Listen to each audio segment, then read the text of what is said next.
Kenapa sih kalau nikah tuh harus banget dipestain gede-gedean? Ini sebelum lu orang pada ngejudge gua ya, lu orang mending dengerin dulu penjelasan dari gua. Jujur gua pribadi tuh kalau misalkan nikah ya, gua tuh mau nggak dipestain gitu. Gua pengennya kayak intimate aja. Bahkan kalau bisa tuh ya cuman sah secara hukum dan agama aja udah cukup gitu. Gua nggak mau dipestain besar-besaran gitu. Jadi alasan kenapa gua nggak mau nikah tuh dipestain karena yang pertama ya kebetulan gua yatim piatu gitu. Jadi gua rasa kayak buat apa gitu dipestain ya kan. Dan yang kedua gua rasa amat sangat membuang-buang dan menghambur-hamburkan uang gitu, karena kan buat nikah gitu yang dipestain itu kan lumayan ya Wak gitu, pengeluaran yang dikeluarkan tuh gede gitu. Iya gue tahu itu tuh momen sekali seumur hidup gitu kan, momen bersejarah. Cuman maksud gue kenapa gitu orang-orang harus banget berfokus sama hari pernikahannya? Kenapa orang-orang itu nggak pernah fokus ke hari-hari setelah menikahnya gitu? Karena menurut gue tuh nggak worth it kalau misalkan kayak duit beratus-ratus juta ya, lu pakai buat pesta hura-hura sehari semalam cuman buat ngerayain hari pernikahan aja gitu. Menurut gue tuh masih jauh lebih penting dan lebih berguna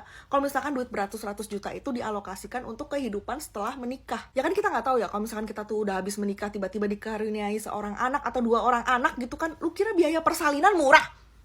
Belum kalau misalkan lu diharuskan melahiran sesar bukan normal, itu biaya rumah sakitnya nggak bisa di cover asuransi Wak.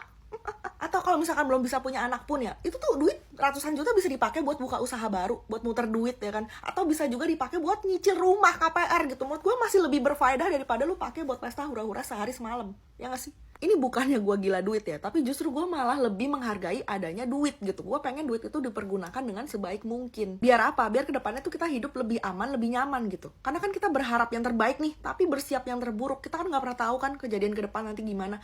Amit-amit nih kita lagi butuh duit banget, ternyata duitnya udah dipakai buat nikahan gitu kan. Gimana? Ujung-ujungnya apa? Hutang. Aduh, jangan sampai lu hidup itu penuh dengan hutang, apalagi pinjol. Oh my god, itu tuh kayak lu hidup di neraka nih, tapi di bumi gitu kayak. Puji Tuhan kalau misalkan lu abis nikah pesta gede-gedean tuh rumah tangga lu sama awak gitu. Lah kalau misalkan lu abis nikah amit-amit lu cerai ya, lu pasti bakal nangis darah itu, menangisi duit yang udah kebuang sia-sia menikahi laki-laki yang atau perempuan yang tidak pantas gitu kan, kayak investasi bodong Wak. Dan biasanya ya yang suka nuntut nikahan itu harus megah, harus mewah, harus wah, itu adalah orang-orang yang dulu menikahnya itu dibantu pakai dana duit orang tua gitu. Ada campur tangan kedua orang tua lu gitu, makanya lu masih bisa ngomong kayak pesta tuh harus wah, harus megah. Beda halnya ya kalau misalkan orang tuh nikah pakai duit sendiri, wah itu justru lebih bakal respect sama yang namanya duit, karena dia tahu betapa sulitnya menggunakan dana sendiri gitu untuk merayakan pesta dan membahagiakan dan menggemparkan acara pernikahan gitu ya kan. Sekian opini gue ya, gue yakin pasti banyak banget yang setuju maupun gak setuju sama konten gue ini. Jadi kalau misalkan kalian mau beradu argumen, silahkan, waktu dan tempat dipersilahkan di kolom komentar ya. Sekian, terima kasih, bye.